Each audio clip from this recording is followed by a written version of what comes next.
Hey everybody, I'm Jack Barnwell and welcome to a super exciting little tour. Today we are down here in Southwest Florida in kind of rural Bonita Springs, and we are at a really cool plant nursery propagation grower called Bonita Bromeliads. And we're going to link up with the owner, who has really transformed this property into this beautiful bromeliad heaven.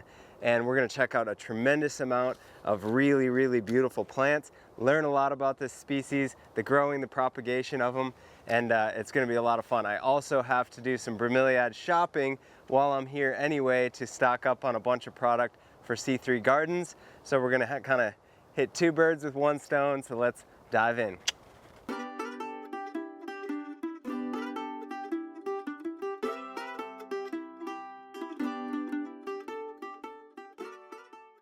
Okay, so this first shade house that we're in is where they really feature a lot of their finest specimens that come from back in the, the bigger, larger growing greenhouses and shade houses.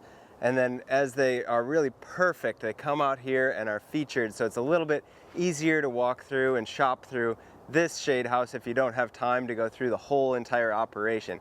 But we're gonna take you guys through the whole entire operation today. But, like I said, I do need to do some shopping while we're here as well.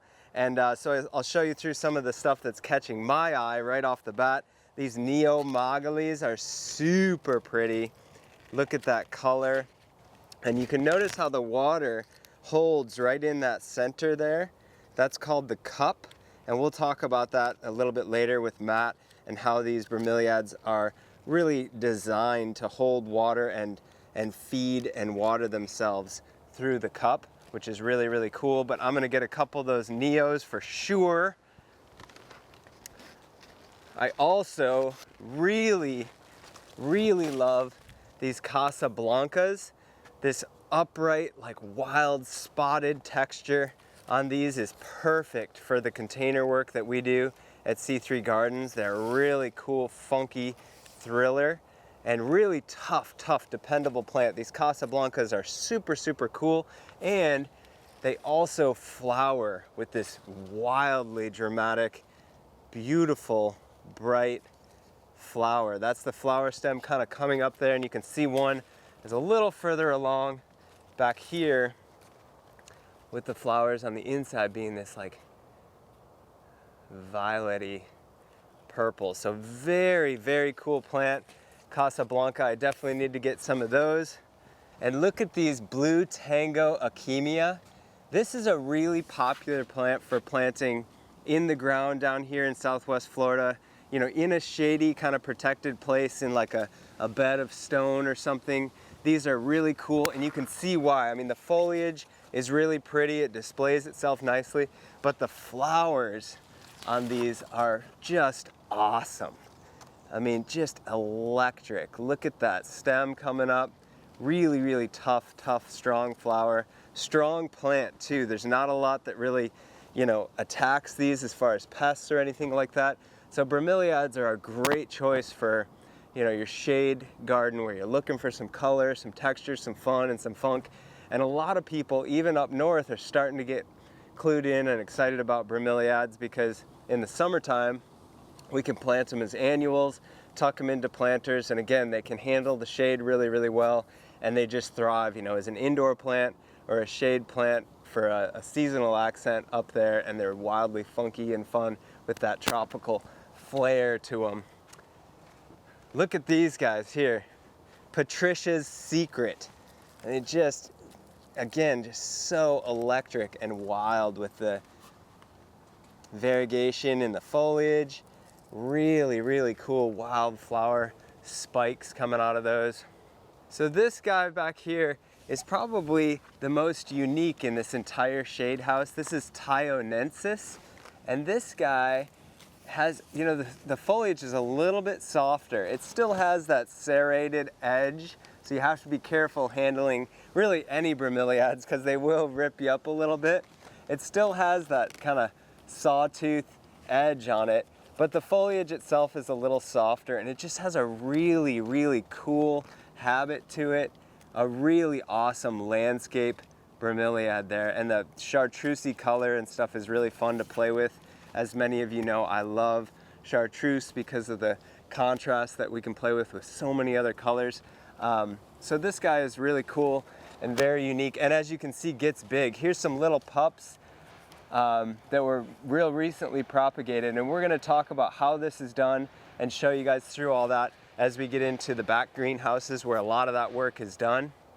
But we wanted to spend a little time in this first greenhouse to show you some of these guys. So here's another one, silver vase, and you can see here, this is what are called pups. So these little teeny guys that come off of the sort of main stem are pups. And you can propagate this plant by slicing those pups off and making them essentially into new plants. And again, we're going to dive into that in just a couple minutes.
Okay, so I have one cart full so far.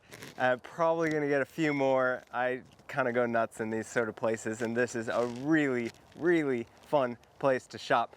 But let's pause on shopping, go back into the propagation greenhouses, and check in with Matt, the owner, and tour through this incredible species and this awesome business here of Bonita Bromeliads.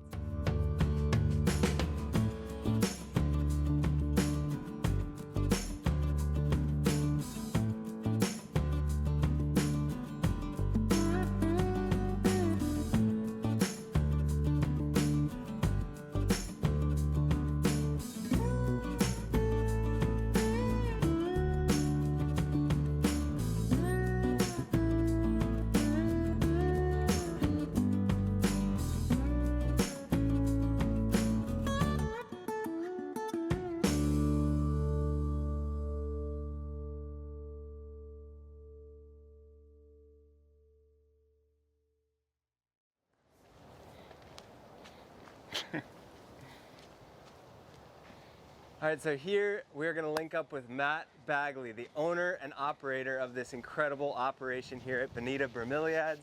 Hey there, Matt. Hello, welcome. So glad you guys came out. Thanks for having us. It's very exciting. Come on into the greenhouses. I'll show you what we got. We call this the Magali house because of one of the hybrids we grow here. We sell a lot of these. It's called Neo-Regelia Magali, or Neo Magali for short. And would you say that's the most popular? It's one of the most popular, yeah. Really? For this size, well, yeah. You can see why. This greenhouse at the beginning of the season was filled with these. Really? And this is all we've got left now. And it's hard to get more. I would imagine people go nuts for this like around Christmas time. Yeah, or just all year really. Landscapers love it. And I noticed too that these guys, they're all full of water. Yes. Bromeliads have a tank that holds water, and they're semi-epiphytes, which means they can grow in trees or they can grow in the ground, like terrestrials. So when they're growing up in trees, they don't have any soil to drink from. So they just hold water in their tank so they can get through periods of drought. They can also take nutrients in through there. So, you know, little leaves and stuff kind of die and they kind of absorb the nutrients out of it. Wow. And yeah, I mean, there's quite a bit of water in there. Yeah, frogs will live in there, tree frogs. They'll poop in there. That's perfect fertilizer for them. Sometimes, Brilliant. you know, in the wild, you know, bugs will die in there. They're not carnivorous plants, but they do absorb just decaying matter in the rainforest and stuff like that. Wow. So as they get bigger, obviously they just hold more and more and more water. Yeah, we can dump out some really big ones if you want to see how much they hold. Yeah, I got soaked earlier when I picked one up.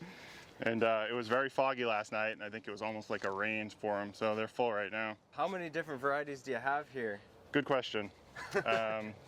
Every time we finish a inventory, we have, by the time we're done counting, there's different stuff already. So, oh my gosh. I'd say there's around 100 and something different varieties, hybrid species. Most of them are hybrids. That's what people like.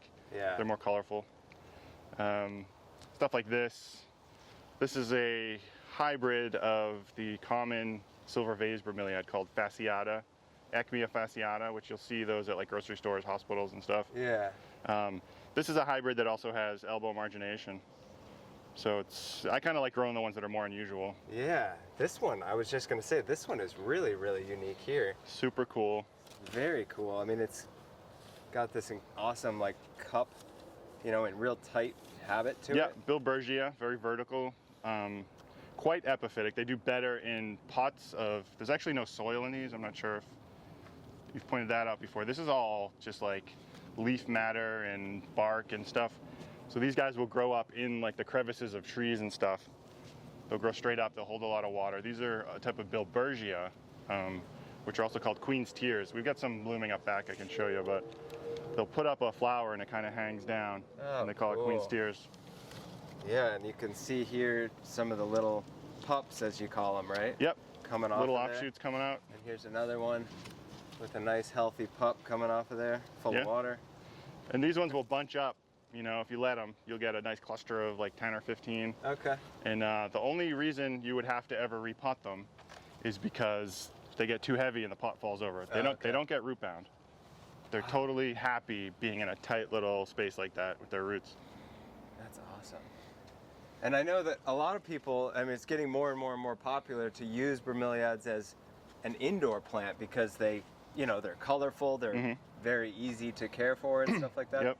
What would you say is the best, you know, variety of bromeliad to use indoors? Either an Acmea or a Neoregelia. Pretty much anything in this house is great for indoors.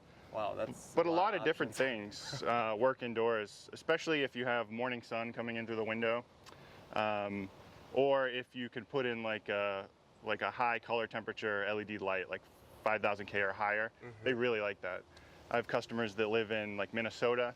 They say in the winter they move all the bromeliads into the garage.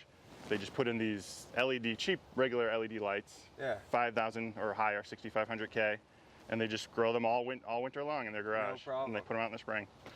Wow, no kidding. In Minnesota. Yeah, yeah. That's awesome. Oh, here we got some Queen's Tears blooms coming in.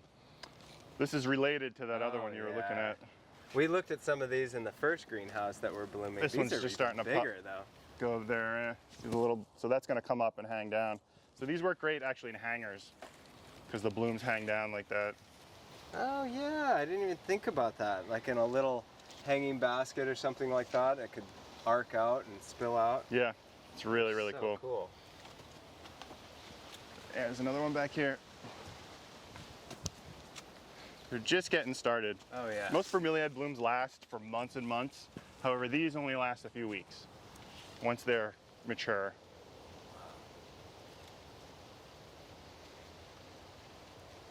This purple one next to it, that will last for 6 months. That's not even done blooming yet. That's going to get much bigger. 6 months. I mean, oftentimes I get clients asking me to, you know, what's the best perennial or the best shrub that I can plant that's going to bloom the longest, you know, because everybody wants flowers, right? They want color, but they, you know, if it only blooms for a week or two, it's kind of a dud, right? So 6 months, I mean, You get a lot of value, a lot of bang for the That's buck it. there. And then in the following years, you'll get a nice cluster and you'll have multiple blooms coming out of it. Yeah, because it'll just keep sending pops and be like a nice, thick, wow. So what zone will most of these bromeliads survive in year-round? Most of them will, the ones I grow specifically because they do well here. This is a 10 or arguably a 10B. There are bromeliad societies up in Orlando. They do pretty well. It's a little bit tougher up there for outdoors. Down in the Keys, you can grow anything. There are bromeliads that are so tropical that I can't grow them here. Really? Yeah. So I'll get in some exotic stuff sometimes. It doesn't do so well. Yeah. I just won't keep growing it because I don't want, you know, to cause my customers any more trouble than they need. So most of the stuff will just grow itself. Well, yeah. They all seem to be really, really happy here. You're doing such a good job. And this is the hardest time of year for them. It's pretty dry for the most part. It's cold. It's cool. Cooler. But they still, night. most of them do really well, even Yeah. in the winter. In the summer, they thrive absolutely though. So these big ones, these are more of a sun-loving, like landscape style bromeliad. Yes. Here, right? All bromeliads will do great in morning sun. Some of them will thrive in all day sun. Like these ones out here can handle all day sun. They don't need it. They can actually survive in very low light conditions. They'll just be less colorful. Okay. So in the full sun, this guy can take the full sun and heat of the summer and everything? Yeah. Wow. No kidding. That's yeah, cool. Everything out here. And there's just such wild contrast. Those ones have spectacular blooms. There's none blooming right now. But sometimes when you see them and the foliage doesn't look super colorful, it's a good indicator there's probably a cool bloom. There's a reason I'm keeping it around. Or like these ones over here, the odoratas. There's a real big one of these up front. These get just huge, and they're just invincible. Yeah, they'll just grow and grow and grow. It's a really, really popular landscape plant down here, the odorata. And you know, it's almost, you see a lot of landscapers using them because it is a great plant. It's tough, it's got great form and everything, but to see some other varieties and stuff like that to diversify it up a little bit here. Yeah, you've got so many options, it's really cool. Yeah, they make for good contrast. They got this silvery sort of thing. Here you can see some hair pups. So these they're called Alcantara odoratas. These pup a little differently than most of the bromeliads. They get these tiny little pups. And you pull them off, and they already got some roots on them. So I'll plant these. In about 2 or 3 years, I'll have a plant this size. Okay. Wow. But I'll come back for that later. Yeah. This one caught my eye when I first walked into this shade house. This thing is incredible. Caricia Arroy. Holmbergia Caricia Arroy. Fudge Ripple is what everyone calls it. Fudge Ripple. So it's full sun. And these ones, especially like if you hold up the one next to it, see all the ones hanging down? Yeah. So these ones are ones I recommend in hangers or mounting to a tree because they're supposed to have these hangers, right? You're not supposed to cut those off on this variety. So you have a vertical going up and a vertical going down. They look really, really good mounted in trees. Oh yeah. You can see how they, you know, they really open up like that. Excellent for palm trees. You can just tie them on there with some landscaping wire and they'll attach themselves after a month or so. Yeah, that is so cool. And this one, all of these really are showing that they've got some pretty solid and significant pups going off of them. Yeah, we can trim some of those off if you'd like. Sure. Show you how to propagate. Yeah. Do you want to do one of these? Yeah, absolutely. Okay, cool. We can pop right over here. Do you want to do it or you want me to do it? You do the first one. Okay. Here, get this. Let's see how much water's in this thing. All right. Not too bad. So, the easiest way is probably actually to take the whole thing out of the pot. So you have to, the roots kind of stick to the side. Oh yeah, I know that technique well. And then you can see that, it looks root bound, but bromeliads don't care. Their new roots will just grow through their old roots. It's kind of crazy. And then if you can kind of see, this one is big enough. Usually I'd wait until they're a little bit bigger. But you kind of want to get the clippers right in between the mother plant and the pup. This one's, the roots are actually going to be the hardest part to cut on this one. This is something I might actually use a sawzall for normally, but if I can cut through these roots. Yeah, a sawzall or like a hand pruning saw. Yeah, even just a hand saw to get the roots. And that won't affect the mother plant at all. She doesn't mind, eh? She doesn't mind. And they don't even really get root shocked when you transplant them. There we go. Boom. So that's off. You can toss this back in here. Mother won't care. She might miss them a little, but.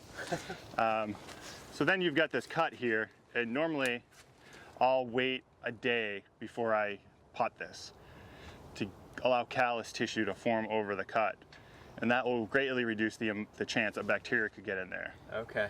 So just the air will callus that up. Air will callus it up. That's it. I'll just leave it on its side for a day. All right.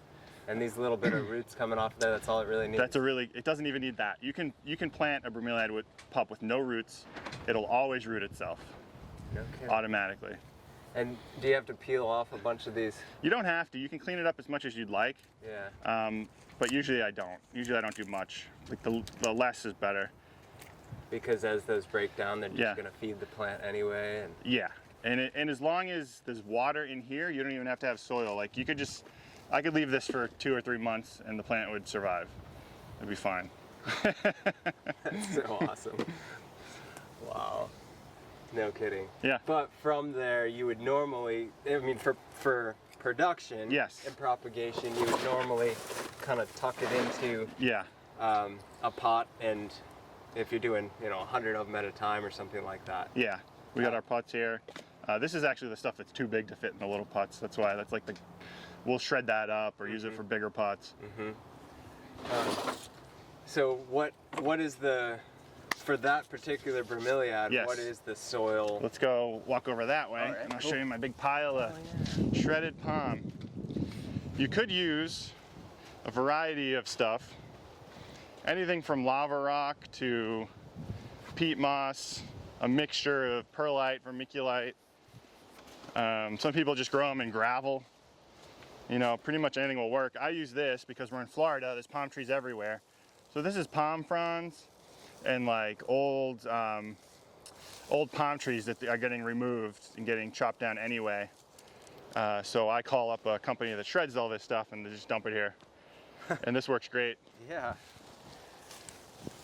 And that's the soil mix essentially, soilless mix that you're using. And essentially this is the same structurally as cocoa coir, which is big in the hydroponic industry and as well as the reptile keeping industry. They use this stuff. So if you're somewhere where you can't get shredded palm trees, you can buy cocoa coir, especially like the rougher stuff, the cocoa chips. That's the best stuff you can grow bromeliads in. So that's it. Like this product in a pot.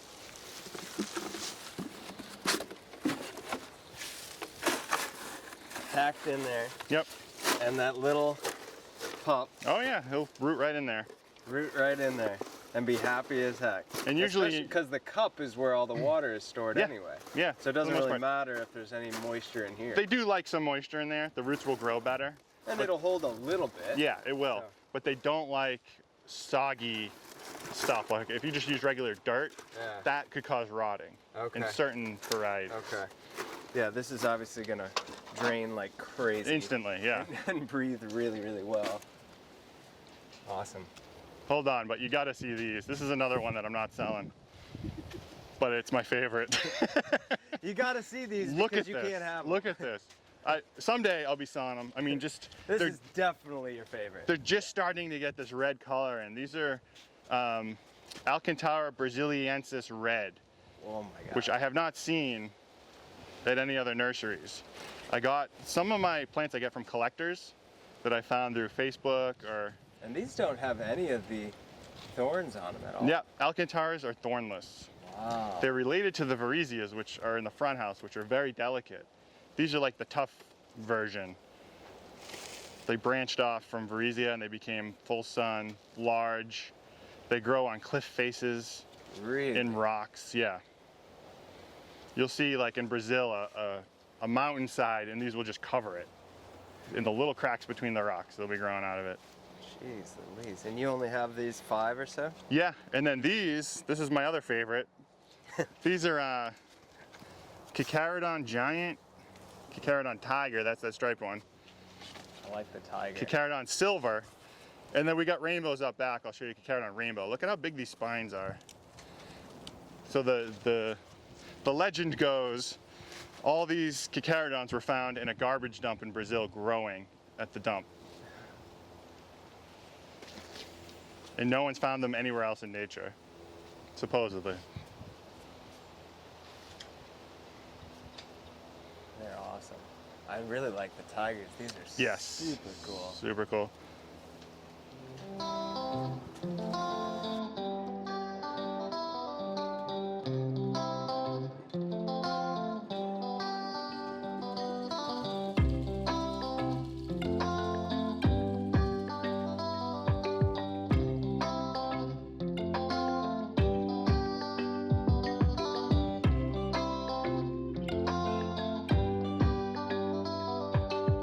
So we do this because that's coming out of a well. So the well water straight out, it's got too much iron in it, then it'll give the bromeliads a little bit of a red sheen. So we fill up the pond, the iron settles out, and then we water from the pond. Oh, cool.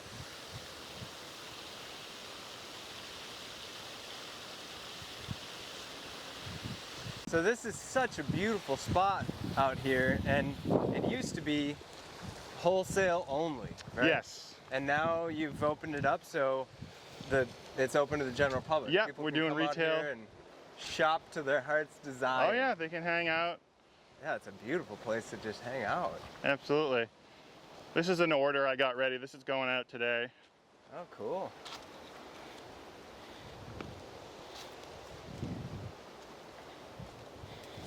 Well, we'll share the address and links and information and everything at the end of the video here so that anybody that's in the area visiting, passing through, or anything like that can stop in and see Matt. This is one I cannot even keep in stock called Neo Jeffrey Block. I can see why. And these get bigger too. These get like... Yeah, that's cool. And just a little bit of pink on there. Super pretty. Yeah, in full sun it will get a lot of that pink. That'll handle full sun. Yeah, that's Really? that's one of the reasons they're so There's hot. so many more bromeliads that can handle the sun than you'd think. Yeah. You know, this is what you mostly see. Is Right. The, Blanchettiana. Yeah.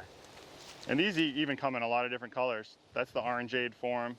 Yeah, orangeade's probably the most popular. There's a raspberry form. There's a bunch of new ones coming out too. Well, it's a great plant, you know. Everybody's looking for something super tough. Yeah. And this is one color. you'll see growing all the way up into like Tallahassee area. People plant these, maybe even southern Georgia. They're so tough. So these are the female form of that plant, Androlepis skinneri I was showing you. And we've even got one flowering back here. It's not really a beautiful flower, but it's cool. Mm-hmm.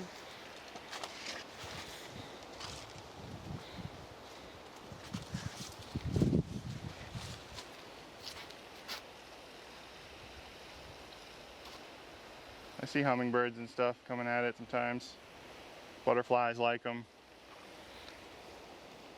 And then these are all, this is my collection of the Cacarodon, it's a Neoregalia Cacarodon Rainbow. And you can see they're getting more color back here because they're getting more sun. Yeah, their color's dramatically different in the sun. And these look gorgeous in a landscape. They could use some cleaning up. I haven't been back here in a while, but you can just basically rip the leaves off. You know, the dead ones, they pull right off. Yeah. So it seems like these plants are so, you know, they're easy to grow, easy to maintain. Yes. Why aren't there more bromeliad growers? Why aren't there more people getting into it? It's getting more popular, Is absolutely. And there's more hybrids coming out every year, you know. It's certainly, it goes in phases. Like landscaping is like fashion. So they were really big, you know, back when they were first brought back from South America in like the 1940s, right? They got huge for a while.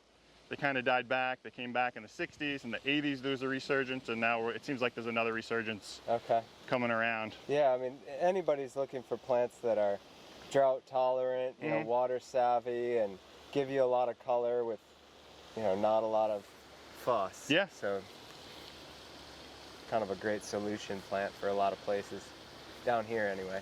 I was planning on growing, when I got this place, different types of plants and stuff, but I just love bromeliads. I just fell in love with them so much. Everything else I was growing, I'm like, nope, more. We need room for bromeliads. Get rid of them. Yeah. Like all these cactuses and succulents. I'll keep some cactuses because I love them, but succulents I'm getting rid of. If you want them cheap, I'll give them to you cheap. But I need all this space for bromeliads. I've never really loved cactus. They're tough in South Florida because of how rainy it is. Yeah. So I've been experimenting, and some of them do well.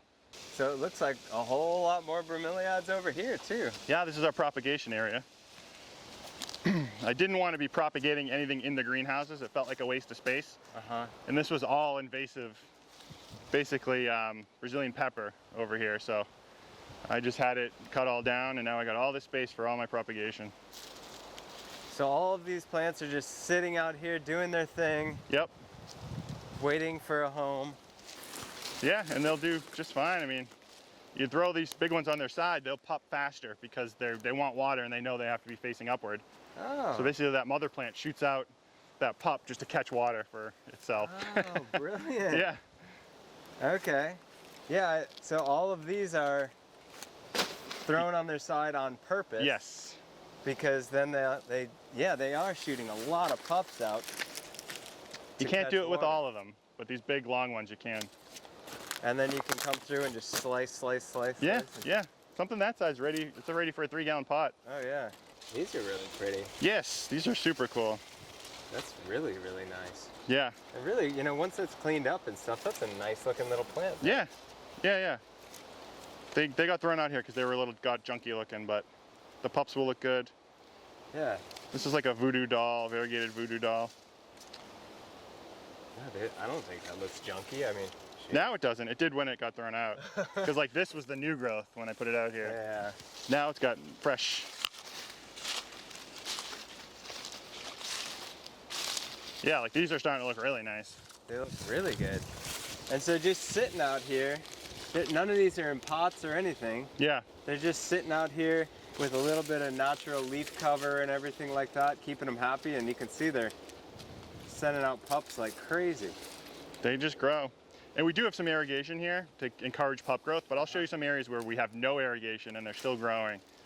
Just a little bit slower. I was here for 2 years, and the hurricane came in, blew down all the tables, knocked over all the plants, filled this whole place up with water, like 2 feet high, 3 feet high in some places. And I basically lost all the plants I had been saving up for those 2 years. And I couldn't even work here. None of them were salvageable or anything? A few things, like the Blanchedianas, they're invincible. Yeah. But most of the stuff, like the shade cloth blew off, so the lower light ones got burnt, and the rest of them just fell underwater. And the water was here for months and months and months. Oh my so I couldn't even gosh. come back here to work and clean up for like at least 3 or 4 months. Yeah. So it was pretty rough, but I kept going and I'm open again. So it's good. Wow, I guess so.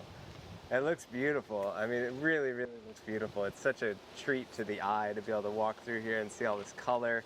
And, you know, I've been down here now for 6 or 7 years with my C3 Gardens company, and we use a lot of bromeliads in our work, but I had no idea there was this much variety, and that frankly there were plants that could be, you know, this perfect and this well cared for, because a lot of the stuff that you find, you know, in most of the nurseries and stuff like that is not nearly this good a quality. Yeah, especially the big box stores, they don't really know how to take care of them. No. Like you'll see them under like just shade.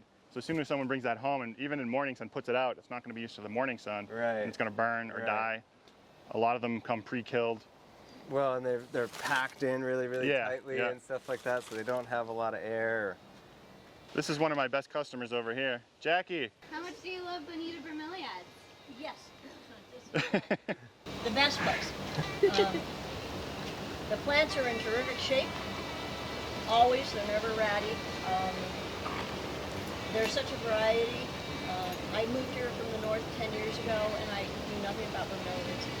And because of Matt Bagley, I've now become a major bromelia gardener. To the dismay of your husband sometimes. Yeah. Yeah, I sneak him in. My son and I are both familiar people. So. Oh, that's cool. It's a great plant to get It's a great- addicted it's to. a great nursery. Service is wonderful. The quality of the plants is really, really nice. We're big fans. Thank you so much. Okay, well, I've got to finish up some shopping to get my truck loaded up for things that I need for C3 Gardens. A huge thank you to Matt for this incredible tour of Bonita Bromeliads. Again, if any of you are in the area or planning on any travel in Southwest Florida, be sure to stop by and see Matt and check out this incredible operation here because it's definitely a sight to see. Come on by.